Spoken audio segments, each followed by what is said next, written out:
All right, cool. Let's get it. Okay. Welcome to the Dreams by Any Means Motivation Station. I'm your host, Ed Doxson. Today I have a very special guest. Always say a very special guest, but really a special guest. It's funny bringing you on the podcast because when I started the podcast, the main purpose of the podcast is not just motivation, but it's also talk about the power of networking, people that you meet, different cities, different countries, whatever. We met at National Black MBA 2022 or 3? What's it, 3? Oh, 23, I think. Yeah, 23. Yeah. 23 in Atlanta. Been connected ever since. So I'm happy to have you here on the show. You have a powerful story, and it's going to be a good one. So I would like to welcome. Where do you go? Do you go by Dr. Mitchell? Dr. Nicola. Okay, I had to ask. Sometimes people want that respect on their name, so I ain't want to just be like, if I'm texting you, Nicola, like Dr. Mitchell.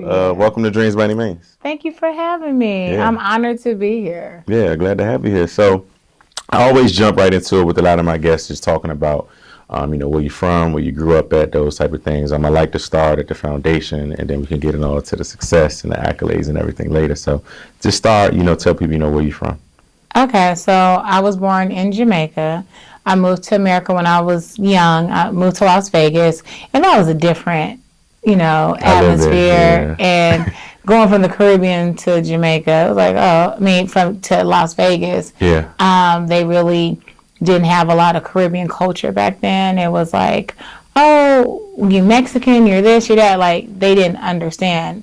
And so I was bullied a lot. And we went from living in Jamaica with a maid to coming to America in the hood.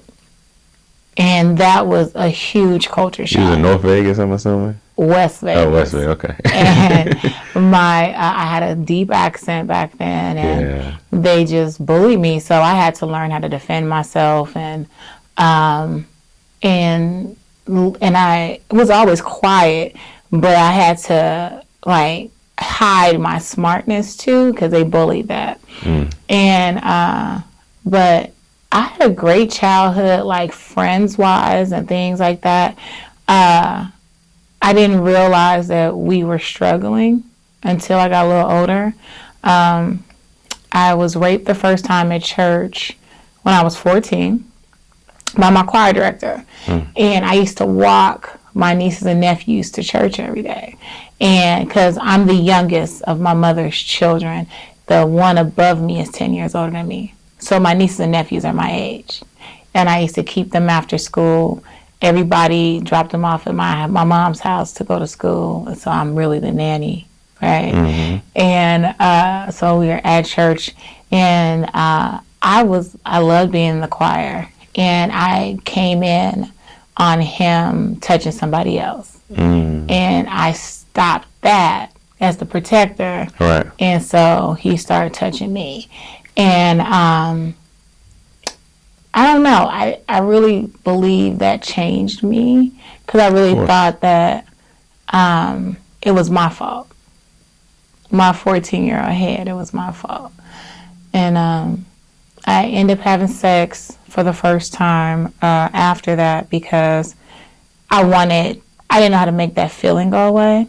And so I wanted to figure out how, if I have sex with a person I want to, then maybe help that. Yeah, 14-year-old head, and ended up getting pregnant.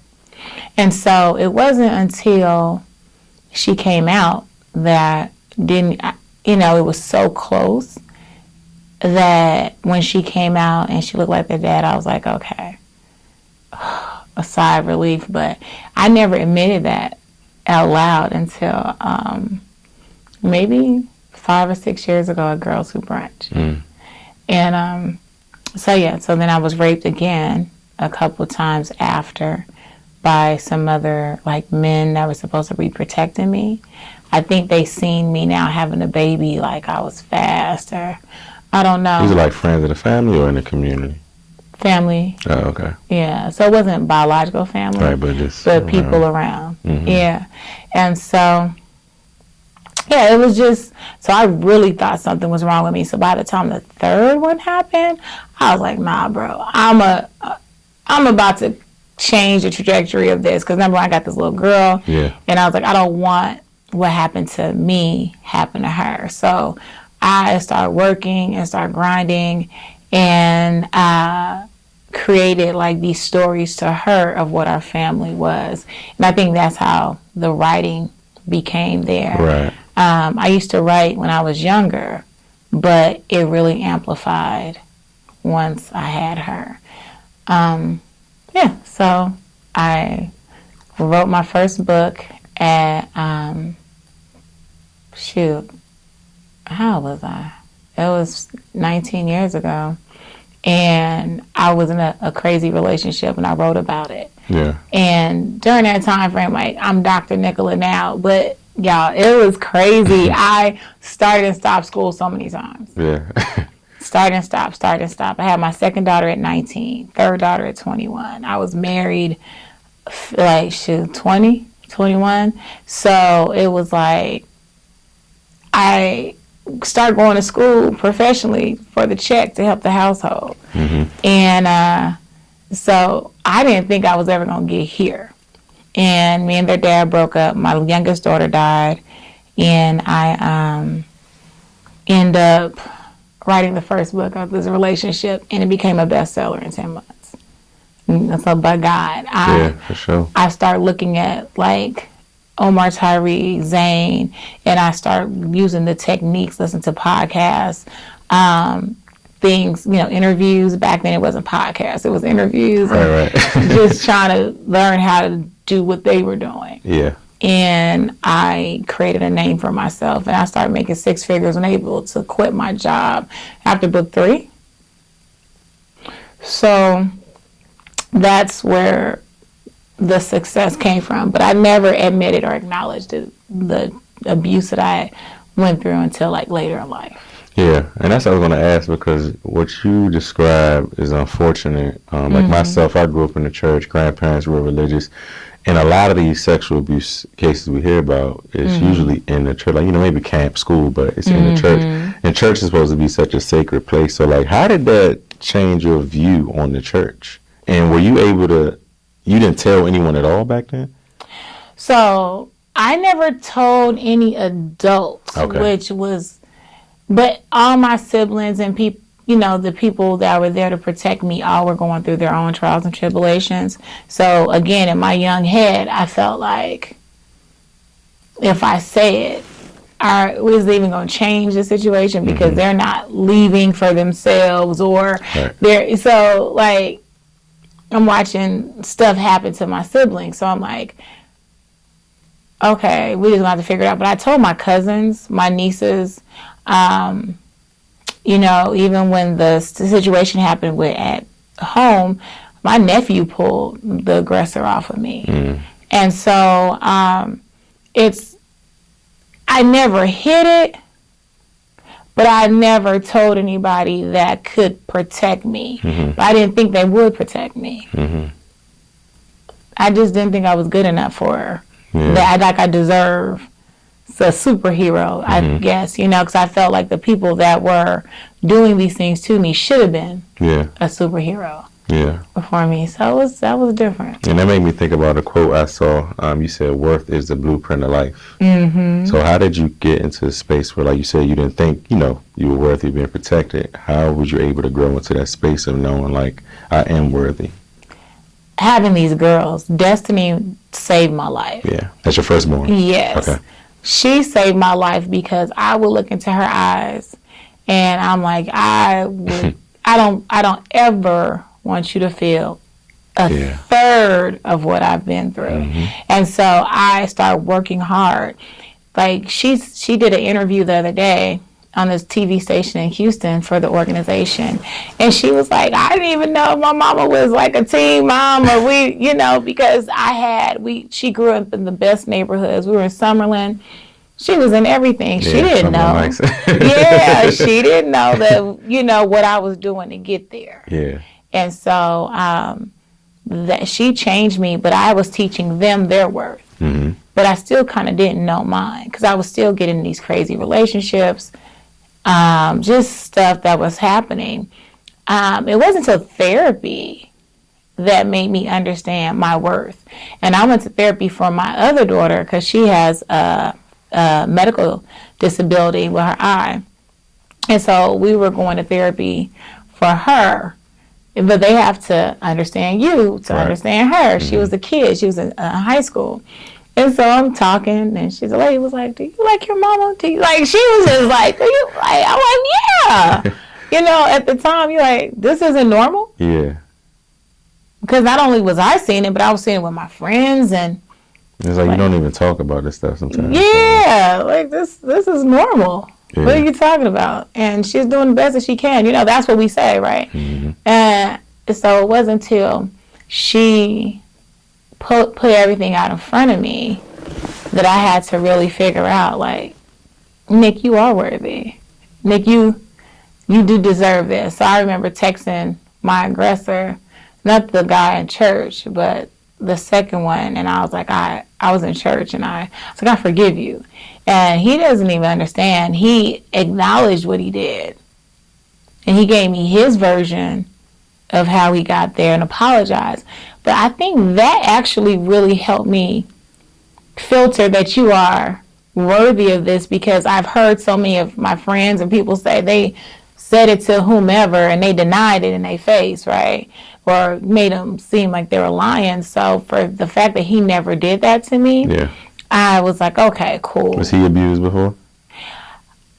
I believe so. I know sometimes that's like that cycle. I don't necessarily know if it was a sexual abuse, but or just exposed. To that whole sex thing. You know, your mind is just. Yeah, I think, but I believe so, because it was other traumas that he was going through. He was a grown man, you know. Right. So, I had issues with being called pretty.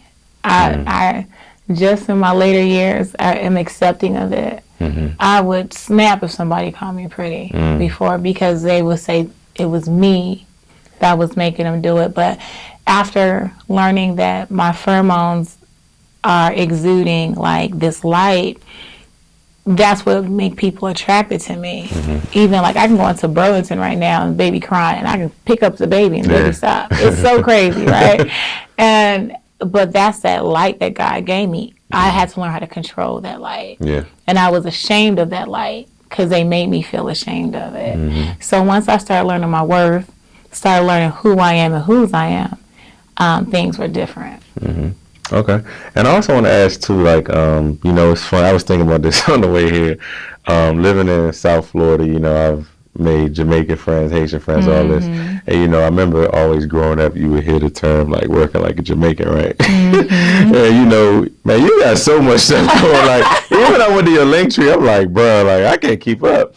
But I want to ask, you know, having that Jamaican background, coming from that culture, like, talk about how that's played a role, you know, in your grind and your hustle, you know, and because I think it's important, like, you know, of course we're here in America, but I've been able to see the difference. I got friends that are African, Jamaican, Haitian, Colombian, Cuban, and I can see like some of the similarities from my friends that are like, you know, Jamaican or the ones that are Haitian. So talk about how the Jamaican culture has played a role in like how you grind.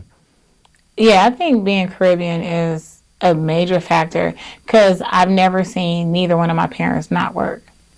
They work. My mother died at 83 years old, and she worked till she died.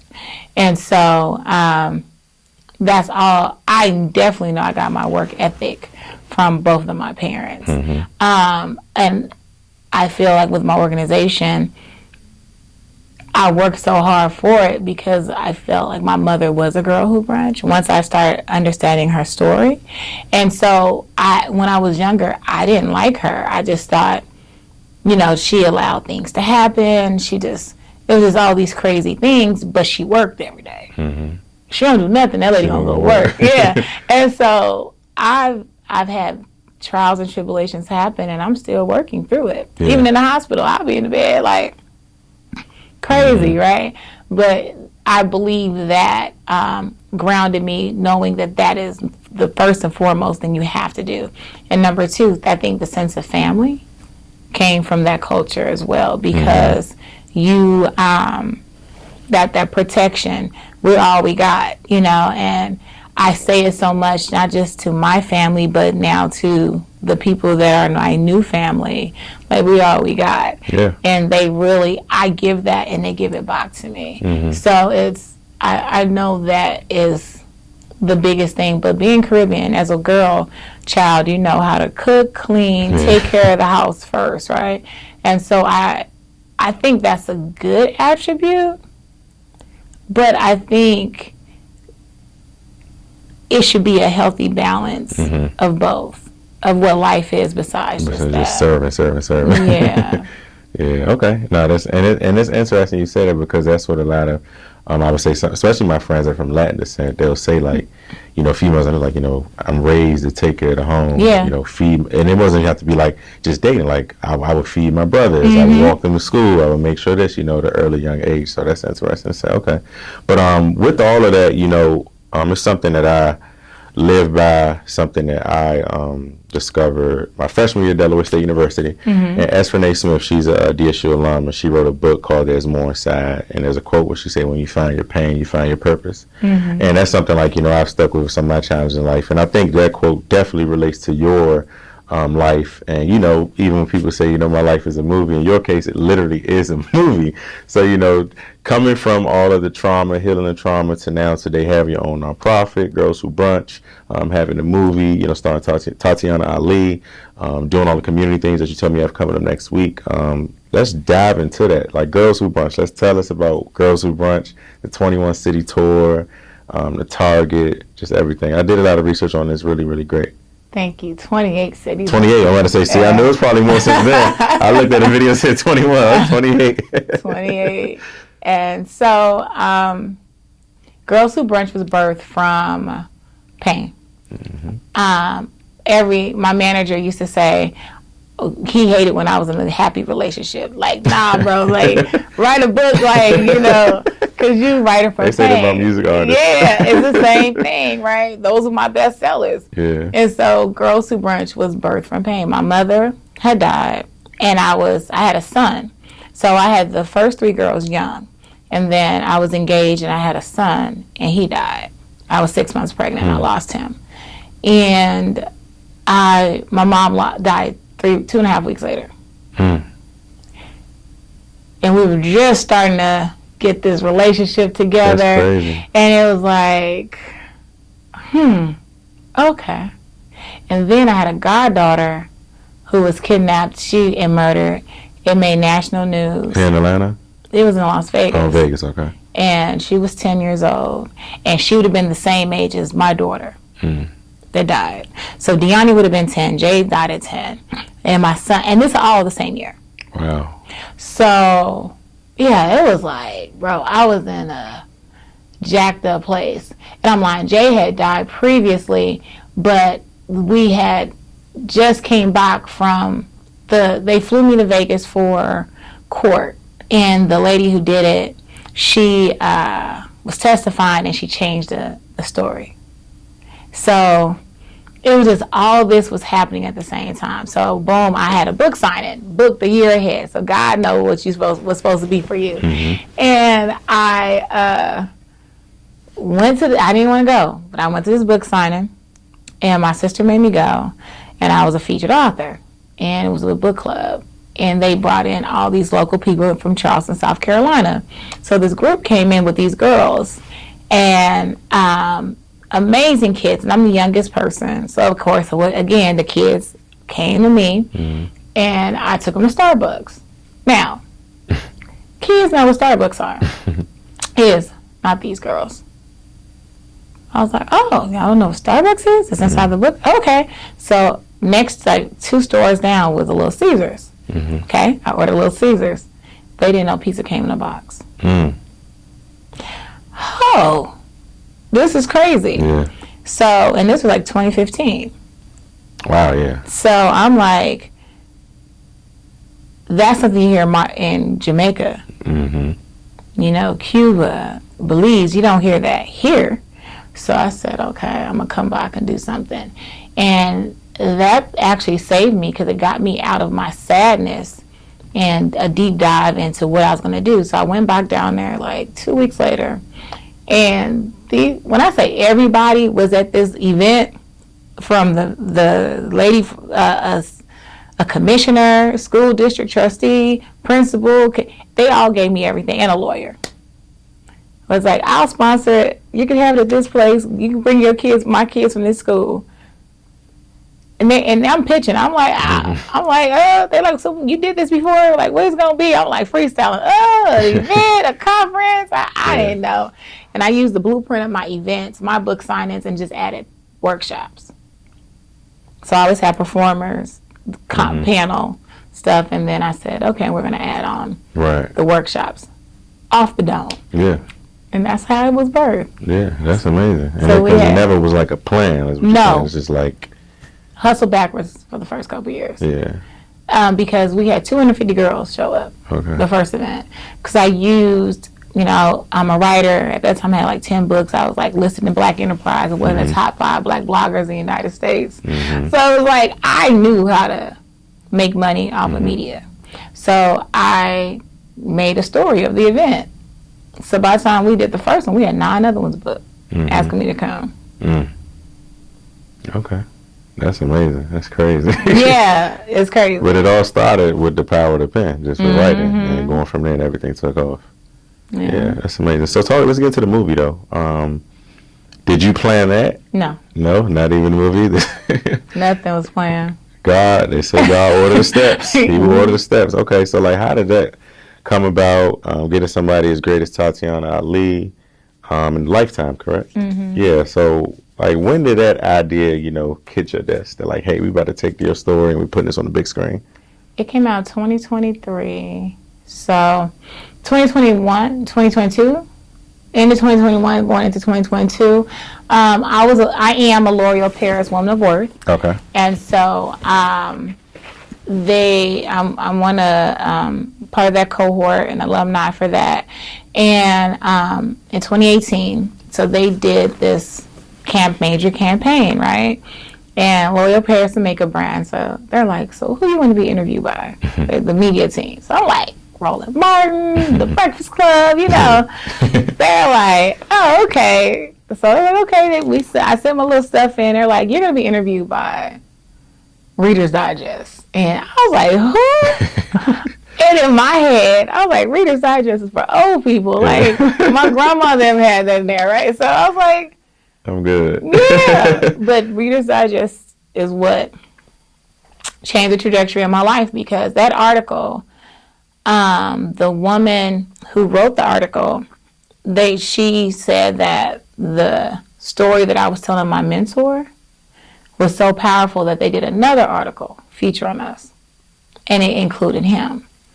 And so that is the article that they seen, and every year they revamp, not every year, but every so often they revamp articles. So they'll pull it down and they'll revamp it. Okay.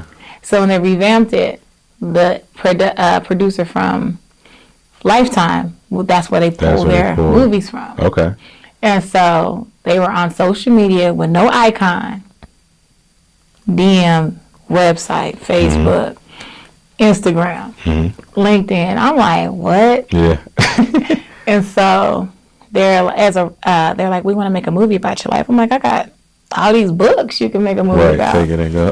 They're like, nah, your life. So again, even though I know my worth, I still didn't think I did enough. So right. So I remember my other mentor, Zane, she was like, so didn't you just fly to Indianapolis to take a baby to prom and you have a boot on your foot?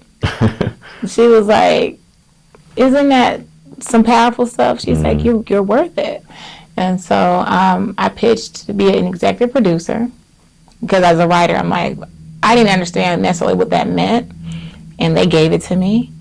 And they picked Tatiana, but we have the same Caribbean background. So where my mother's from, my mother's Spanish is hers. Like it came from the same background. Okay. And we're the same age. We're 5 days apart. Oh, wow. Yeah. So, and then we look alike. So I didn't even realize that till we were on Zoom one day. I was like, dang, okay, my hair down. Her family's Jamaican, is what you're saying? No, her dad is from Trinidad. My dad's from Belize. Okay, I can see that. Yeah, so her mom's from Panama. My mom's from Cuba. And so, yeah. That's crazy. See how it works? Yeah. Okay. And so we look alike. I got my hair down. I'm like, dang, girl. And like, that's my girl now. Yeah. That's solid. That's what's up. And Yeah. you touched on the mentor thing too, because I was going to ask, like, who are your mentors? You know, because you do so much mentoring. I think sometimes we see people in leadership positions, we sometimes don't know, like, who's also pulling them up. Because I'm sure you still need somebody to pull you up. So do you Always. still got those same mentors? Or is it changing by the year, by certain situations? Or you kind of like got those same mentors you've been locked in with for a while? So Dr. Sullivan was my mentor when I was a kid. He was Okay. part of Upper Bound. He put Oh, me shout out in. to Upper Brown. Yeah, shout out to Upper Upper Bound lit. in Las Vegas, and he was like the director of like the whole West Coast thing. Like he was large. He seen something in me that I didn't see, and he made sure that I was a part of Upper Bound, even with this baby. He made all these provisions for me that I didn't have to go to move into the dorms in the summer. I just came on Saturdays. He was like, if you're gonna be here, I'll do it, and I put myself there. Mm-hmm. And so he would yell at me. I remember one day we were driving in Florida, and he was like, "What you got?" He was yelling and driving fast, cussing at me, and I'm like, "What? What are you talking about?" But he was like, "Girl, get it together. Yeah. You got this baby. Get it together." And he put me in oratory classes. Who would have thought I'll be making money off of speaking? Mm-hmm. He did all that for me when I was young. And he was my mentor till he died. Mm-hmm. So the movie was my ode to him, because in the movie, it's really big presence for him in there. Yeah. And he watched it in the hospital before he died. Oh, wow. That's amazing. Mm-hmm. Yeah, sometimes it takes that one person, you know. I got a lot of friends now that work in education, and, you know, they tell me the stuff they're dealing with all the time, you know, dealing with stuff after school, trying to work with the parents, trying to this. But, you know, I be telling them, like, man, I came from a great household, but majority of my time growing up as a kid is outside, you know, with the teachers, the coaches, the Upper Bound people. So those are the people that are going to, you know, help shape, you know, who you become. And I love that you touch on the worth thing, because I think it's something, even if you had traumatic childhood or not, I think a lot of us deal with that.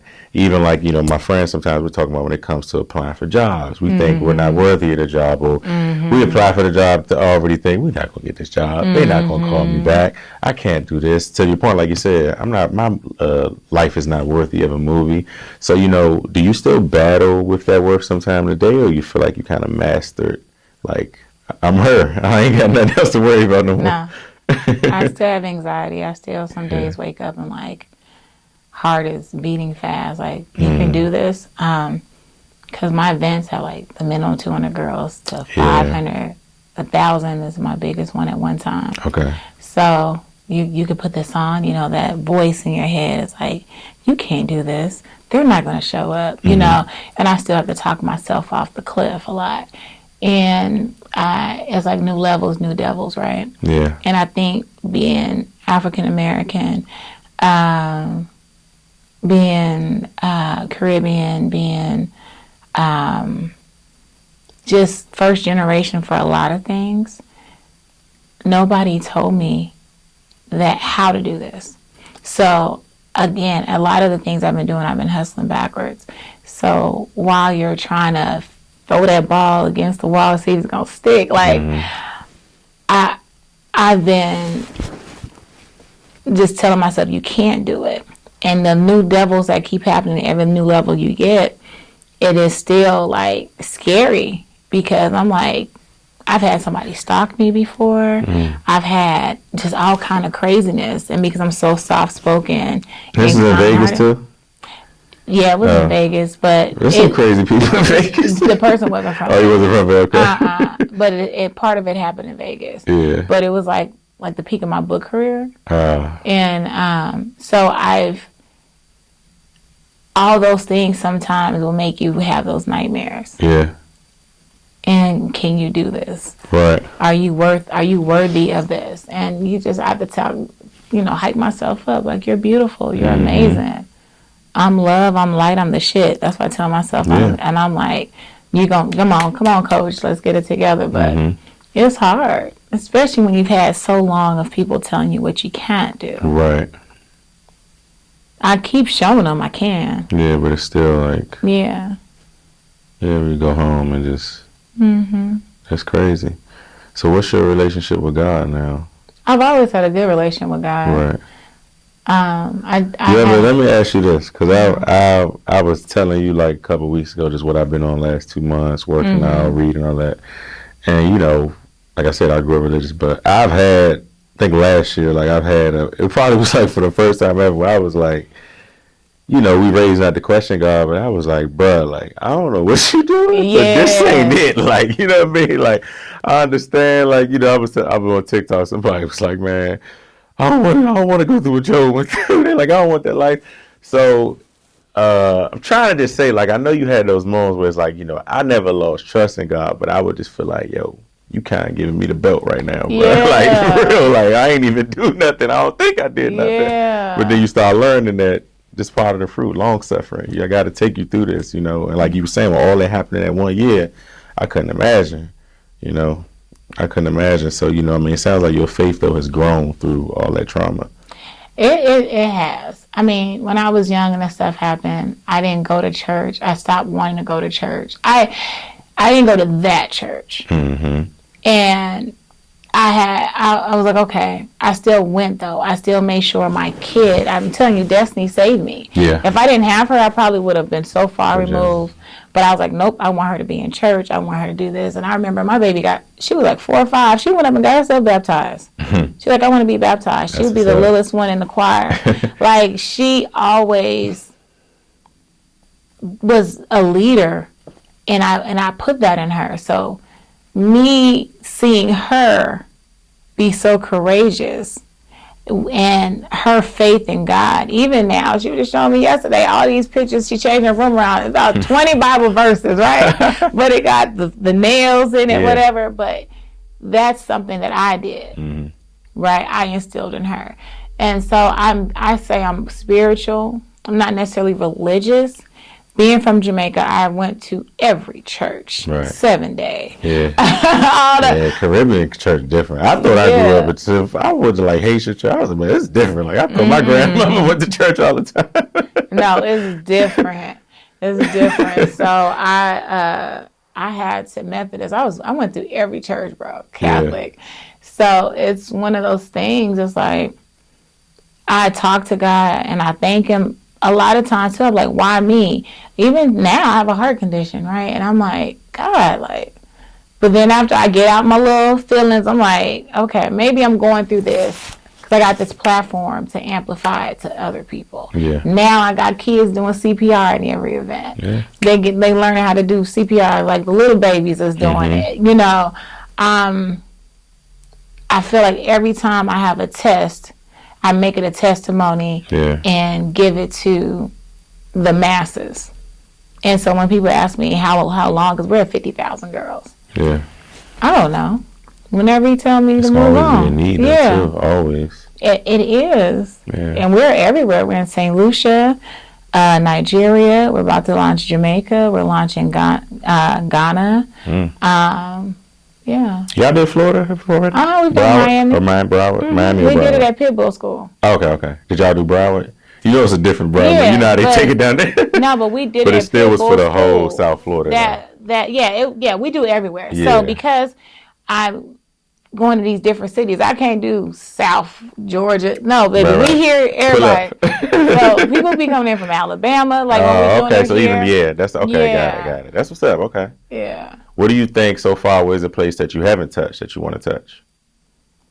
Once I go home, but we're planning Jamaica. Okay. I think I may just pass out. And I meant to ask them again, what part of Jamaica are you from? I was born in Guysville. Okay. It's in the country. Okay, yeah. Because I know like once I start meeting from Jamaica, everybody's always think, you know, Montego Bay and the girl, the stuff you go visit, but you start meeting people, they're like, oh, you're not going to know where it's at. Nah, you're not. I just say Kingston.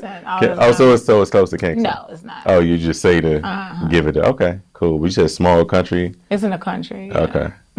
Cool. Okay, and when do you think you already have a set time when y'all planning to go back home? Yeah, we're going to go back in, we're doing it in March. Okay, cool. Okay, cool. So before we get up out of here, I always ask people about any means moment, you know, when something defined you.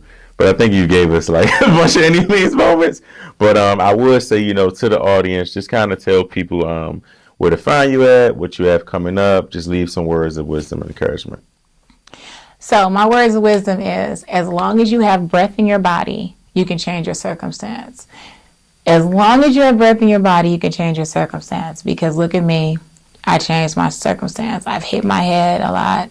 I've struggled, I've fumbled, but I keep changing it. So whenever you feel like your back is against the wall, you can't do it, you don't have the money, you're in this business and everything is falling, the power may be off, anything is off, just keep it going because you have the power to change it.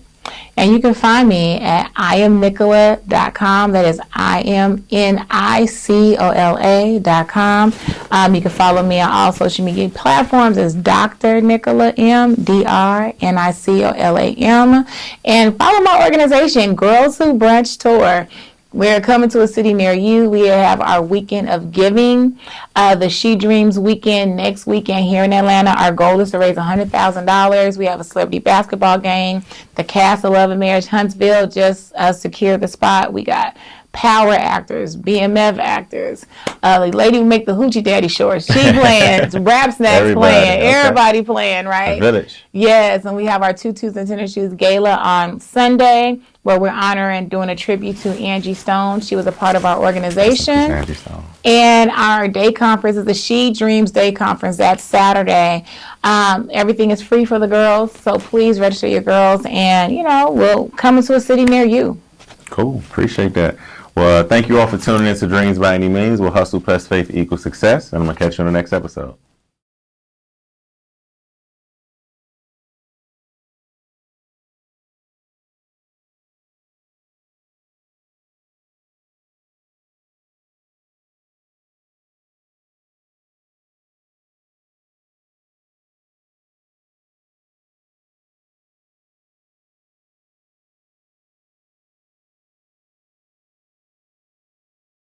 Thank you for tuning into Dreams by Any Means Motivation Station, where hustle plus faith equals success. Stay tuned for the next episode.